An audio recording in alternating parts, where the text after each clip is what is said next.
Assalamualaikum, balik lagi di rekap alur cerita film bareng Mamang di sini.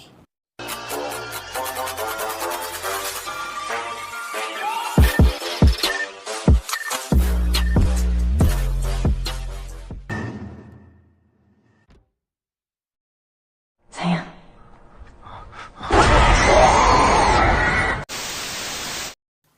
Cek cek. Hai Stur, ketemu lagi bersama Mamang tentunya di konten movie di channel ini. Setelah minggu lalu kita bahas Misteri di Layla versi 2, ternyata banyak dari kalian yang minta Mamang buat lanjut bahas ke versi satunya juga. Buat yang belum nonton versi keduanya, silahkan ditonton dulu ya Stur. Nah, kalau udah baru deh lanjut tonton video ini. Buat kalian yang belum tahu, film Misteri di Layla ini memiliki dua versi, yang dimana hanya endingnya saja yang menjadi pembeda antara versi satu dengan yang dua. Di video kali ini, Mamang akan coba bahas tuntas sekaligus memecahkan misteri di Layla. Karena jujur kalian akan sangat terhibur jika bisa mengikuti misteri film ini. Oke, tidak berlama-lama lagi, benarkan posisi rebahan kalian, jernihkan pikirannya juga supaya paham dengan cerita yang akan Mamang sampaikan. Dikarenakan sebentar lagi Mamang ada janji sama Doi, maka dari itu mari sama-sama kita bilang, hayu, meluncur.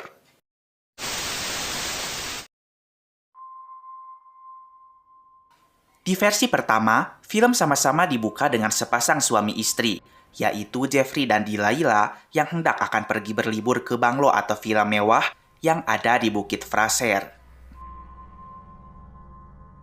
Villa mewah ini milik keluarga Delilah, tetapi ayahnya Delilah sudah mewariskannya kepada Jeffrey Stur. Jadi jika ditanya villa ini milik siapa, maka jawabannya adalah milik Jeffrey. Hampir 1 tahun mereka tidak datang ke villa ini. Delilah meminta kepada Jeffrey untuk memanggil 1 orang pembersih agar villa ini tidak kotor seperti hatinya Pak Budi. Selain itu agar villa ini juga tampak terawat karena ayahnya pernah bilang jika di villa ini ada hantu perempuan yang mukanya mirip dengan dirinya. Jeffrey mengatakan baiklah, malam nanti akan datang 1 maid atau pembantu wanita yang akan membersihkan villa ini. Siangnya mereka pun pergi berkuda. Seorang fotografer memotret mereka menggunakan polaroidnya. Foto itu pun bisa menjadi kenang-kenangan mereka berdua. Pukul 4 sore Jeffrey pergi keluar bersama kawan-kawannya. Delilah pun kesal pada Jeffrey dan hanya kucing hitamnya saja yang selalu setia menemaninya. Malam pun tiba, Jeffrey baru pulang ke villa. Amarah Delilah tak dapat dibendung lagi dan menyuruh Jeffrey untuk tidur di sofa malam ini. Saat Jeffrey sedang tertidur, sosok hantu perempuan mulai menerornya. Ternyata semua itu hanya mimpi. Setelah bangun tidur, Jeffrey kehilangan handphonenya. Ia rasa istrinya yang ambil. Tapi setelah naik ke atas, ternyata Delilah tidak ada. Delilah sudah pergi dari villa tanpa sepengetahuan dirinya. Siang harinya, Jeffrey bergegas keluar rumah untuk mencari Delilah. Ia mencari ke semua tempat, namun hasilnya tetap nihil. Jeffrey tak dapat menemukan istrinya. Akhirnya, Jeffrey membuat laporan kepada polisi. Polisi pun akan menghubungi Jeffrey jika ada kabar mengenai Delilah yang hilang. Setelah itu, Jeffrey pergi ke sebuah restoran dan ikut menelepon di sana. Jeffrey menelepon Farid yang merupakan adiknya Delilah. Ia memberitahukan jika saat ini kakaknya tengah menghilang. Setelah itu, seorang inspektor datang menghampiri Jeffrey. Ia adalah bagian dari tim polisi yang akan membantu menyelesaikan kasus Delilah yang hilang. Inspektor pun datang ke villa untuk mengecek. Setelah itu, inspektor akan berusaha mencari Delilah. Sebenarnya kawasan ini adalah kawasan aman. Jarang terjadi kasus kejahatan di Bukit Fraser. Jadi ia meminta agar Jeffrey tenang dan memberikan kartu namanya jika Jeffrey membutuhkan sesuatu. Dari siang ke malam, Jeffrey menunggu istrinya yang tak kunjung pulang. Ketika sedang rebahan santuy di kamar, Jeffrey mendengar gramofon berbunyi di lantai bawah. Gramofon memainkan lagu Rasa Sayang-Sayange.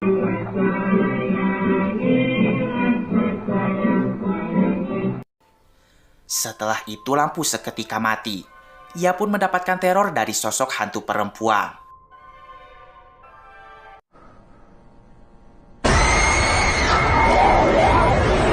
Makhluk mengerikan itu seketika hilang bersamaan dengan lampu yang menyala kembali.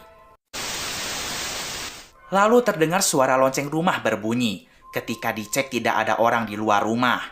Jeffrey seketika terkejut dengan kedatangan seorang imam yang tiba-tiba ada di rumahnya.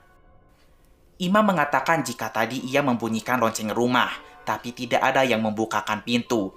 Maka dari itu ia masuk lewat pintu belakang. Imam itu mengatakan jika ia tahu istrinya Jeffrey ada di mana.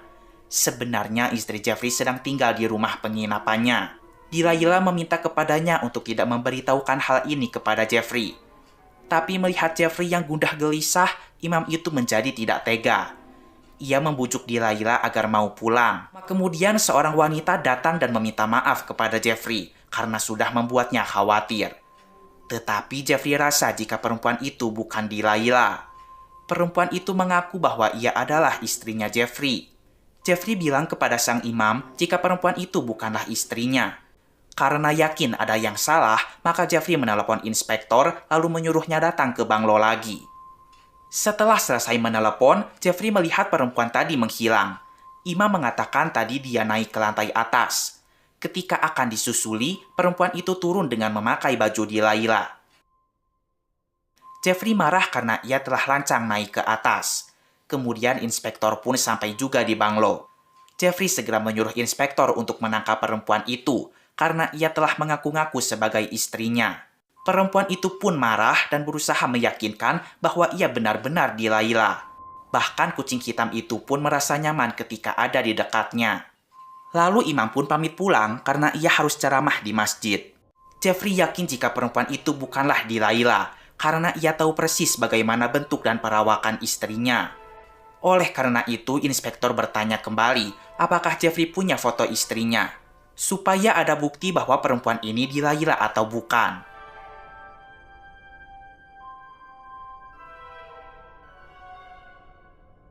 Setelah dipikir-pikir kembali, Jeffrey pun ingat bahwa ia pernah difoto bersama Delilah saat menunggangi kuda saat itu. Ia menyimpan fotonya di lantai atas.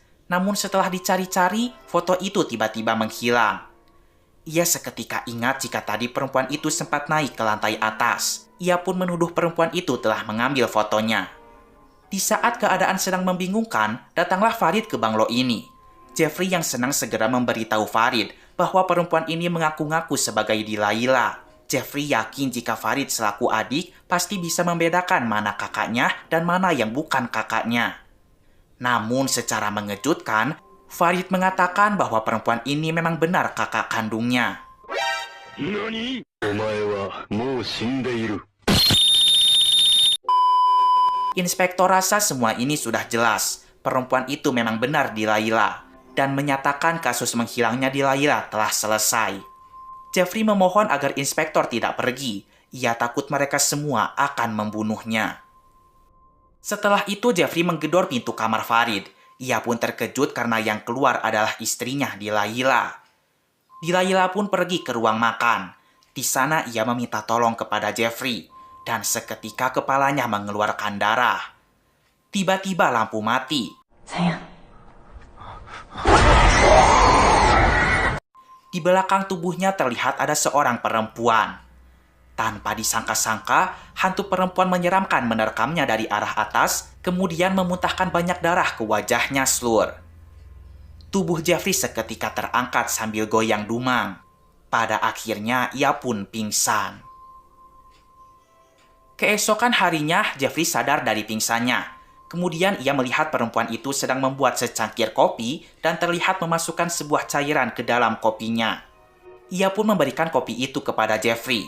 Kemudian ia akan ke lantai atas untuk mandi. Selang berapa waktu imam datang ke rumah lagi. Imam terlupa dengan kitabnya yang tertinggal semalam. Jeffrey pun mempunyai ide. Ia menyuruh sang imam untuk duduk dulu dan memberikan kopi itu kepada imam, sedangkan ia akan membuat kopi yang baru. Jeffrey bertanya, apakah imam yakin bahwa perempuan itu adalah istrinya? Imam menjawab yakin. Tidak ada yang salah kan dengan perempuan itu? Jeffrey mengatakan, jika perempuan itu memang benar istrinya, maka ia tak mungkin memasukkan racun ke dalam kopi itu. Seketika imam pun panik. Ternyata kopi itu memang beracun. sehingga Imam pun seketika pingsan. Jeffrey langsung menelepon inspektor dan menyuruhnya datang ke banglo ini bersama mobil ambulan. Lalu Jeffrey naik ke lantai atas dan menampar wanita itu. Jeffrey marah karena ia telah mencoba untuk membunuhnya. Tak lama kemudian inspektor dan ambulan pun datang. Namun ketika akan dicek, tiba-tiba Imam menghilang. Jeffrey rasa Farid telah menyembunyikan jasadnya Imam. Ia mengatakan kepada inspektor jika Imam yang semalam pingsan gara-gara minum kopi beracun buatan perempuan ini. Ia meminta agar inspektor mengeceknya ke laboratorium. Namun tiba-tiba perempuan itu merebut kopinya dan langsung meminumnya slur. Anehnya tidak ada reaksi sama sekali, yang berarti kopi itu tidak beracun. Setelah keanehan itu, Imam pun datang dengan sehat dan mengambil kitabnya yang tertinggal semalam. Inspektor sudah tidak mau percaya lagi pada Jeffrey. Ia merasa tertipu dan menyarankan agar Jeffrey dirawat di rumah sakit jiwa. Jeffrey shock dengan semua kejadian ini. Ia memilih untuk pergi dari banglo. Ketika akan keluar rumah, Farid menahan Jeffrey agar tidak pergi. Ia mengatakan ini semua demi kebaikan mereka. Sebenarnya Jeffrey sudah sangat kecewa pada Farid. Ia telah bersekongkol dengan perempuan itu. Ia bisa memaafkan Farid asalkan ia memberitahu Delilah ada di mana. Ketika Farid akan memberitahu hal yang sebenarnya, perempuan itu tiba-tiba datang dan mengatakan jika Farid terlihat lelah, lalu menyuruhnya pergi untuk istirahat. Dan ketika Jeffrey akan keluar rumah, tiba-tiba perempuan itu menodongkan pistol agar Jeffrey tidak pergi. Ia mengatakan ini semua demi kebaikan mereka. Jeffrey terus bertanya, di mana Delilah sekarang? Akhirnya perempuan itu pun mengaku bahwa ia memanglah bukan Delilah. Dan ia bisa pastikan tidak ada satu orang pun yang bisa menemukan Delilah. Ketika perempuan itu lengah, Jeffrey langsung menghantamnya hingga ia pun pingsan. Jeffrey membawa perempuan itu ke dalam mobil. Di pertengahan jalan, ia melihat fotografer itu. Kemudian Jeffrey datang ke rumah si fotografer. Ia bertanya, apakah fotonya bersama istrinya saat berkuda masih ia simpan? Fotografer menjawab masih ada. Fotonya ia simpan di file laptop. Lalu Jeffrey bertanya kembali, apakah benar di foto itu istrinya adalah perempuan ini? Fotografer merasa heran karena saat itu istri Jeffrey bukan yang ini. Jeffrey pun merasa senang karena si fotografer ini bisa ia jadikan bukti kepada inspektor bahwa perempuan ini memanglah bukan istrinya. Kalau dia cuba keluar, kau tembak aja. Wah, saya tak boleh, Pak. Tengok. Jeffrey datang ke kantor polisi dan meminta inspektor untuk ikut dengannya. Ia mengatakan perempuan itu membawa pistol dan berusaha membunuhnya. Sebenarnya inspektor sudah capek dengan Jeffrey. Tapi karena Jeffrey bilang sekarang ada bukti, akhirnya inspektor mau membantunya lagi. Sesampainya di rumah fotografer, Jeffrey melihat perempuan itu tengah duduk santai sambil menikmati secangkir es teh manis hangat. Kemudian ia bertanya, di mana foto ia bersama istrinya itu? Fotografer menjawab jika foto itu tidak ada. Ia lupa pada saat itu memotret menggunakan Polaroid, jadi cetakannya tidak ada di laptop. Inspektor bertanya, apakah benar saat itu Jeffrey difoto bersama perempuan ini? Fotografer menjawab iya, memang perempuan ini adalah istrinya Jeffrey. Jeffrey geram karena omongan fotografer itu berbeda dengan omongan yang sebelumnya. Di sini inspektor merasa kecewa lagi kepada Jeffrey. Inspektor bertanya ada apa dengan dahi perempuan itu. Ia menjawab akibat pukulan Jeffrey. Inspektor mengatakan bahwa ia bisa melaporkan Jeffrey atas tindakan kekerasan. Tapi ia tidak mau karena ia sudah memaafkan Jeffrey. Inspektor bilang seharusnya Jeffrey merasa bersyukur karena diberi istri seperti ini. Kemudian ia pun pergi. Setelah inspektor pergi, perempuan itu memberikan aba-aba. Tiba-tiba Imam muncul sambil menodongkan pistol. Ternyata ia bukanlah Imam sungguhan, tetapi hanya antek-antek dari perempuan itu. Fotografer meminta maaf telah berbohong karena ia diancam. Kemudian Imam membawa fotografer itu ke belakang, sedangkan Jeffrey akan diikat. Untuk menghilangkan jejak dan bukti, fotografer itu pun tewas ditembak. Sementara itu Jeffrey pingsan karena dibekam bius.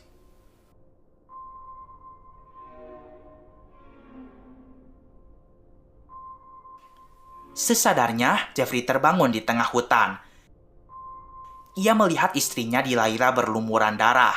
Ia segera menggendongnya, tetapi seketika ia melihat istrinya di lain tempat.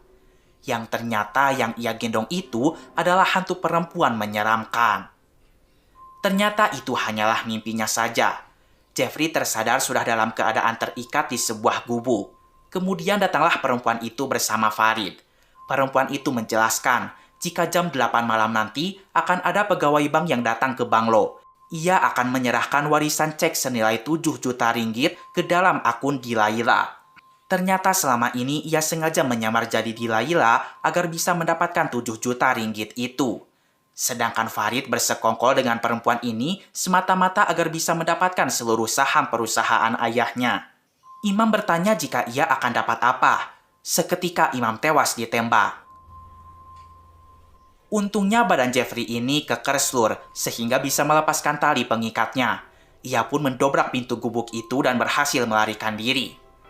Ketika jam 8 malam Jeffrey datang ke villa. Melalui jendela, ia melihat perempuan itu benar-benar menyamar jadi Dilaila dan akan menerima cek sebesar 7 juta ringgit itu. Jeffrey melarang pegawai bank untuk memberikan ceknya karena ia bukanlah Dilaila. Inspektor akan menahan Jeffrey karena telah membuat keributan. Karena khawatir dengan keadaan Jeffrey, inspektor rasa Dilaila harus pergi keluar kota dulu supaya aman. Sedangkan untuk beberapa hari, Jeffrey akan ditahan di kepolisian Bukit Fraser. Kau nak pergi mana? Jeffrey mengatakan inspektor tidak boleh menangkapnya begitu saja. Ia tetap bersikeras mengatakan bahwa perempuan itu bukan istrinya. Lalu istri Jeffrey yang mana? Tanya inspektor itu. Jeffrey mengatakan jika istrinya sudah tewas, terjatuh ke bawah jurang akibat kecelakaan mobil. Inspektor pun mengatakan terima kasih, karena itulah yang selama ini ia ingin dengar dari mulut Jeffrey.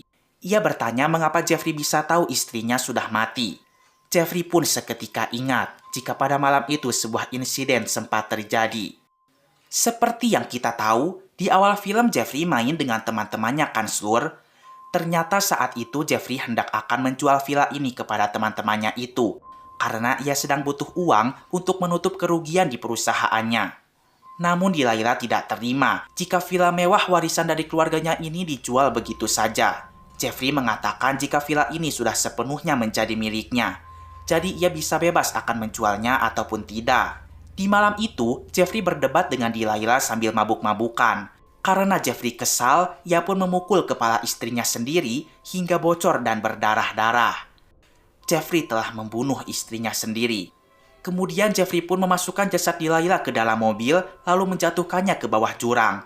Agar seolah-olah Dilaila tewas karena kecelakaan.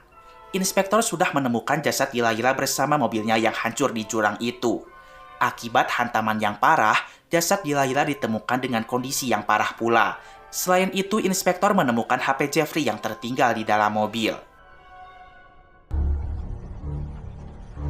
Imam Aziz, sarjan dari Balai Fraser Hill.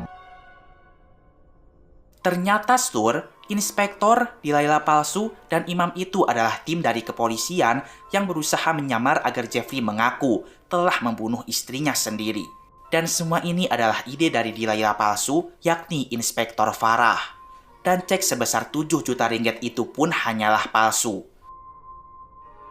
Selama beberapa hari di villa, Inspektor Farah dan juga Inspektor Aziz alias Imam menemukan beberapa narkoba jenis sabu yang disembunyikan oleh Jeffrey di villa. Ternyata Jeffrey ini sering mengonsumsi sabu, sehingga sering berhalusinasi yaitu melihat berbagai hantu. Yang sebenarnya hantu-hantu itu tidak ada. Fotografer tu, korang memang bunuh dia ke?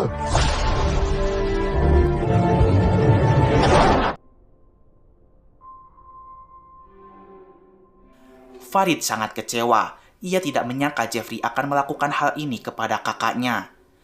Jeffrey yang sudah terbukti salah tidak bisa melakukan apa lagi. Ia menyerahkan dirinya kepada inspektor. Namun ketika mereka lengah, Jeffrey berhasil merebut pistol inspektor dan mengancam mereka semua. Jeffrey meminta Farid memberikan kunci mobil kepadanya.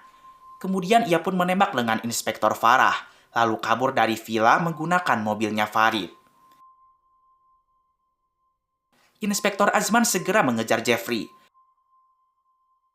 Jeffrey yang menyetir mobil dengan kecepatan tinggi mendapatkan gangguan hingga akhirnya ia mengalami kecelakaan.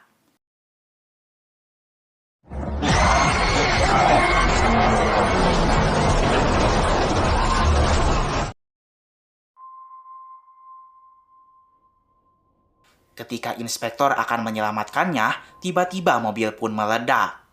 Sehingga Jeffrey ikut terbakar di dalam mobil. Setelah kejadian itu, Farid pun mengucapkan terima kasih kepada para tim polisi karena telah membantunya dalam mengusut misteri kematian kakaknya atau bisa disebut misteri di Layla. Namun tak lama kemudian, datanglah seorang polisi yang memberitahukan jika adanya tidak kecocokan DNA pada jasad di Layla yang jatuh ke bawah jurang. Selang berapa waktu di Layla yang sebenarnya datang ke villa dan bertanya mengapa Farid ada di sini. Ia pun bertanya, suaminya ada di mana.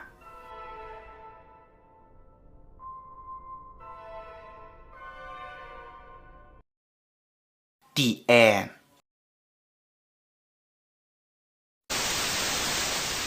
Oke, Slur, kita masuk ke sesi penjelasan. Kita mulai dari ending versi 1 dulu. Di ending versi 1, kita bisa lihat jika ternyata Jeffrey adalah orang jahat yang telah membunuh istrinya dan berusaha menutupi perbuatan jahatnya itu. Namun di akhir film ternyata istrinya masih hidup. Hah? Kok bisa ya? Bukannya jasad Layla udah ditemukan di bawah jurang? Menurut Mamang, yang Jeffrey bunuh di malam itu bukanlah Layla. Kalian ingat kan, ketika mereka berdua baru sampai di villa, Jeffrey pernah bilang, jika nanti malam akan ada satu maid atau pembantu wanita untuk bersih-bersih. Sementara itu, sejak Jeffrey pergi bersama teman-temannya, Layla merasa kecewa dan memilih untuk menghibur diri dengan cara pergi dari villa selama beberapa hari. Yang berarti, yang Jeffrey bunuh pada malam itu adalah pembantu wanita yang sedang bersih-bersih, Slur. Tapi karena efek penggunaan sabu, Jeffrey jadi sering halusinasi. Ia melihat pembantu itu seperti Layla. Karena takut kejahatannya terungkap, maka Jeffrey membuat jasad itu seolah-olah mengalami kecelakaan mobil. Salah satu bukti jika jasad di mobil yang jatuh ke jurang itu bukanlah Layla adalah adegan di akhir film yang memperlihatkan polisi datang dan memberitahukan jika DNA korban jatuh di jurang itu tidak sama seperti DNA-nya Layla. Pada akhirnya Layla pun masih hidup dan jadi janda kaya.